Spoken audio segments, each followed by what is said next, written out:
Hello everybody, this is a Lamley preview. I promised this showcase last week when I did the Fast and Furious, the Series 1, 2, and 3 showcase.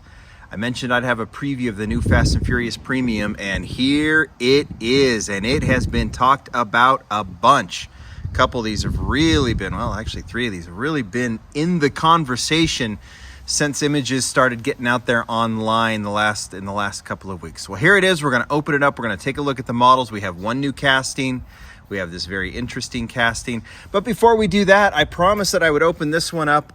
Not that this is anything new, but I haven't opened up this Fast and Furious Team Transport set. It is a Target exclusive here in the US, and I thought I was going to do it. Then I was like, well, I'll just wait until these come out. So why not do it? Before we do, why don't we walk through, well, no, you know what? Let's just open this right now, and then we'll walk through this deco, because obviously a few models, at least in premium, a lot in basic too, have featured this Skyline deco. But let's get right to it. There is the artwork. Not that it's anything new. This is at Target in a standard Fast and Furious, I'm sorry, standard Team Transport mix.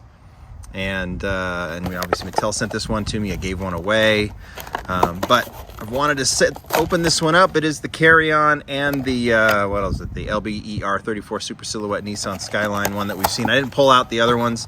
You know, the old Liberty Walk, not old, but the Chase Skyline. We've already featured that one a lot. Let's throw that away. Have a look at the set. I'm not going to spend too much time with the carry-on. Move this down just a tad here.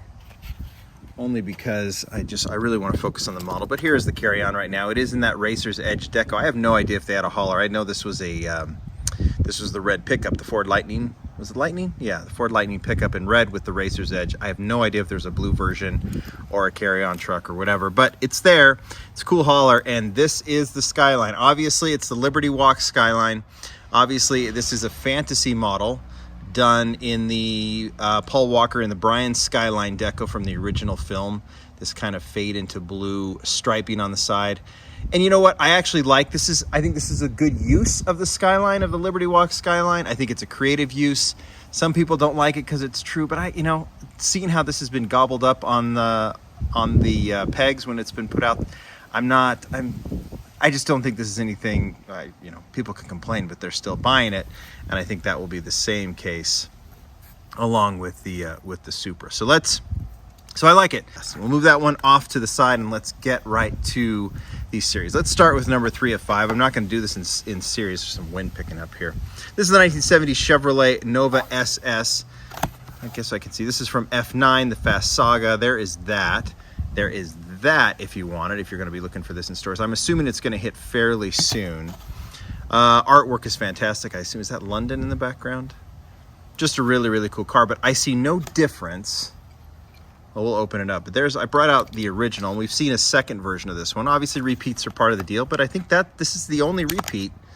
So from that perspective, that's nice. So let's just open this one up. Kind of put this off to the side, make sure the wind doesn't blow it away. And here is the car.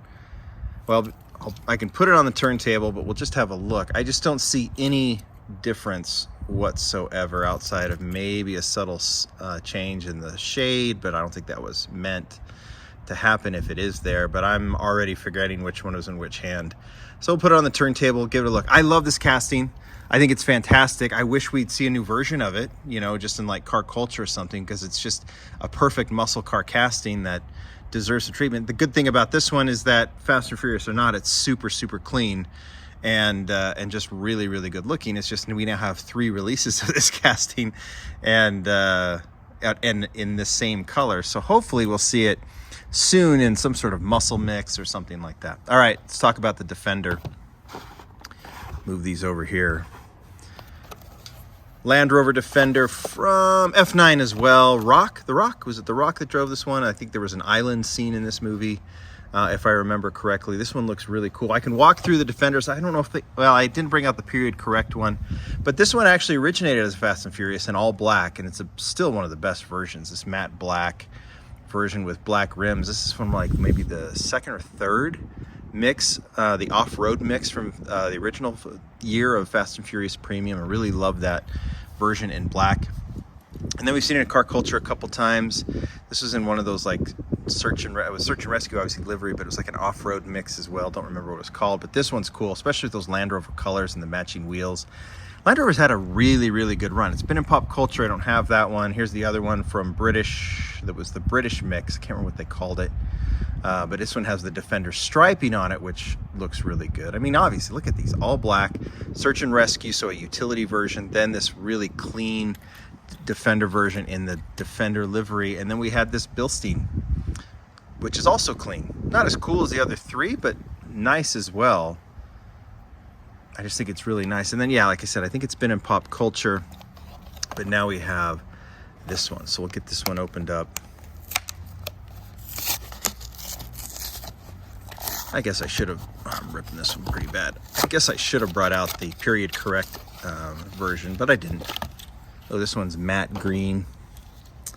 This one is cool. Look at this. Now, again, I think The Rock drove this one. It has a utility look to it. I'm not sure what that, must be a flag of some sort. You guys can tell me if you remember it from the movie, but I do like that two-tone coloring. Obviously some sort of utility, military kind of coating on the back. Context, I'm not familiar with. The look, I think, is awesome, and I do think I have the movie right. I think I do. It's still the metal body, but they've made it look like maybe this was like a pickup with a top on it, the way they've done the two-tone. That's what I think, some sort of cover on the back, but that looks really, really good. I mean, already this mix is good. I mean, the Nova's a bit of a bummer, only because it's a repeat, but the casting's fantastic. And I'll say this Defender, if it wasn't compared to these other three, I mean, it's really, really good. It may not be as exciting as some, but I think really, really good. So move that over here. All right, let's talk about the Lamborghini. By the way, I have that Jay Leno set. I'll showcase that later. I'm just using that as the way to prop this up, but Lamborghini Gallardo LP 540-4 Superleggera. I know Lamborghini likes all the codes in their names, so Hot Wheels puts it in there. This thing is in gold. How about that? Artwork's fantastic. This is Fast X. Again, I think this is the movie I haven't seen, right? This is the most recent one, am I right?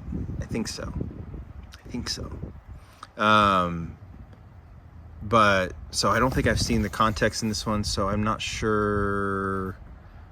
Looks like some sort of European town, right? And where this is, I need to watch it. Like I said, I think it's out.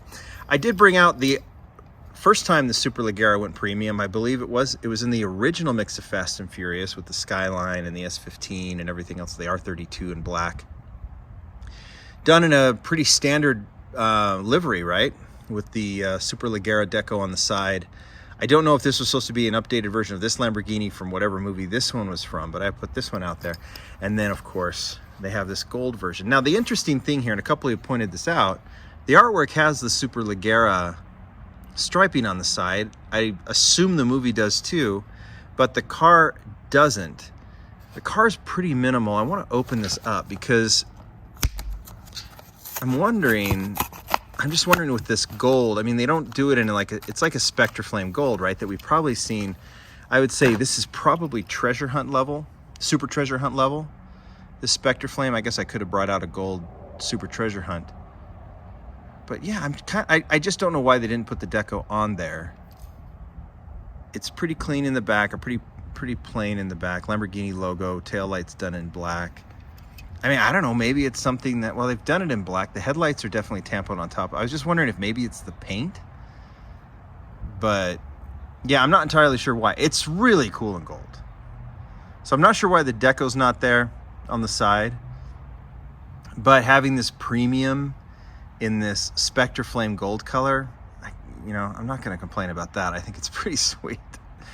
So I'm digging it. All right, put that over here. You guys can tell me what you think about that. All right, let's talk about this Supra, and then we'll get to the BMW. Obviously, this is a meshing of the Skyline with the Supra. Now, this is, you could call it a Brian mashup, right? Paul Walker mashup, because it takes the Supra from the original movie plus the Skyline, which I think was also from the original movie, if I remember correctly. They're obviously just saying Fast and Furious here because they've taken those decos and mashed them together. They did this on the Skyline before I didn't even bring it out, where they took the R34 Skyline and put the orange Supra deco on it. So we could talk about the Fast and Furious Supras in premium. I only brought two. One is an unofficially. This is the first one. I think this is one from the 2-pack, but it debuted in the diorama set from a bit ago in this orange, in the proper orange deco. And then this one's from the Car Culture Toyota set, but you can kind of consider it an unofficial tribute to Paul Walker, because this was the Toyota set, but famously they filmed that final scene in a white Supra. We've seen it in basic, but I don't know if we'll ever see it in the Fast and Furious Premium. But for now, you can say that this Toyota version is unofficially that. And now we have this one. But before I even open it again, let's talk about this deco, which, if I pulled out all of the R34s that have been done in this deco in basic and special Fast and Furious lines, I don't know, maybe up to 10, I don't know, just a ton of them. But it has been featured prominently in premium as well. This is the original from the original Fast and Furious Premium mix, and it's really beautiful. It's actually really well done in this deco with the real riders, the blue spoiler, just tons and tons of details there. I think that one is fantastic. Then the first mashup they did was that throwback where they took the old versions, like the old cars, and put the Fast and Furious deco on them. This was obviously done on the Hakoska Skyline, which was a cool concept. It didn't totally hit because these ended up being major peg warmers, but kind of cool now, all in the whole scheme of things, because you can put these all together. And then we saw it return to the R34 again, this time that black rim mix, where it's like some of the iconic cars just with black rims, just having more fun. And this is where the money grabbing, or whatever they said, what a lot of people complained about. But at the same time, everyone bought them. That black wheel set did not stick around. And now we can add the Liberty Walk Skyline to that mix. So we now have 4 versions of that deco. And now we have, excuse me, the 5th in premium.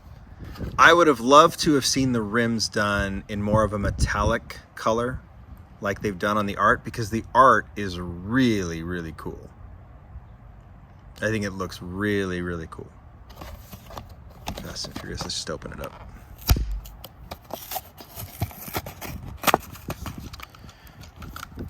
But they've gone all out on this one. And here it is. Has kind of a Zamac look, but it is just kind of a metal flake silver. Black rims, and obviously Brian's R34 deco. You don't have some of the tampos on the hood that they put on, probably because you can't do it on a Toyota what they put on a Nissan, right? But you can put the deco on there. So I'm just talking about there on the hood. Blue spoiler as well, which is nicely done. It's a cool thing. I mean, why not? Why not? Why not be creative? Why not have some fun with that? Doesn't bother me. But there is the Supra. And now let's talk to the model that at least interests me the most. It is the 1991 BMW M5. This casting, Fast X as well. God, I need to watch that movie. The casting we previewed, what was it? At Columbus, right? We had a pre-production, had just plastic basic wheels on it, was unpainted, or just had some silver paint on it. But now we get the final version, premium version of the 1991 BMW M5. I obviously had to bring out the other M5 to compare it. We'll do that here in a second. Obviously it's a different casting, different era, but 11 years apart, but I just thought we'd probably want to do it and just see what this looks like. Artwork is great. Is that a beach? I think it's a beach. Okay. Let's open it up. Maybe tonight I'll do my homework and I'll watch the movie. Very, very excited to open this one up and have a look at it because, again, like I've talked about a million times, Fast or Furious or not, we now have a black 1991 BMW M5, and I'm not complaining. It sits low. It has a little bit more of a modern sport look to it. I have no idea if the car in the movie did. I guess the model maybe to compare it to, maybe I'll post pics, is the Matchbox, right? Didn't Matchbox do this car? Close to it, right? Early 90s, maybe late 80s M5. I think they did a pretty good job of it. I like this one. I really like this one.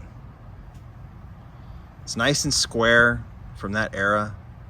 I like the taillights on it, and I do like it just has, with the lower profile wheels, it has a little bit of a modern kind of update to it. I like how it sits. It sits low and sleek, kind of menacing. Love it in black. This is great. This is a great model, and this is one that I will definitely consider as one of my best premiums of 2023. Once we get to it, glad it's out so we can do it in the Lamley Awards. I'll just real quickly compare the two. I guess the only comparison is just that they're both BMW M5s, but they're so different. It's just cool to see them together, right? It's just a nice little collection all of a sudden that we have of the BMWs. It's just, the premium stuff's just getting better and better and better, just putting them all together. All right, put that here, put this here. There's your little preview of the Jay Leno set, which we'll get to in a different video. You guys tell me what you think. Good mix? I have to think one repeat, kind of a bummer of a repeat because it's so exactly the same. But between the gold Lamborghini and the Land Rover Defender, I think we got ourselves a nice set here. I'm into it. I think it's well done. Maybe the best Fast and Furious premium mix of this year for sure. And maybe one of the best, I don't know if it's one of the best they've done, but it's a really, really nice mix. You guys tell me what you think. More to come. Thanks, everybody. Bye.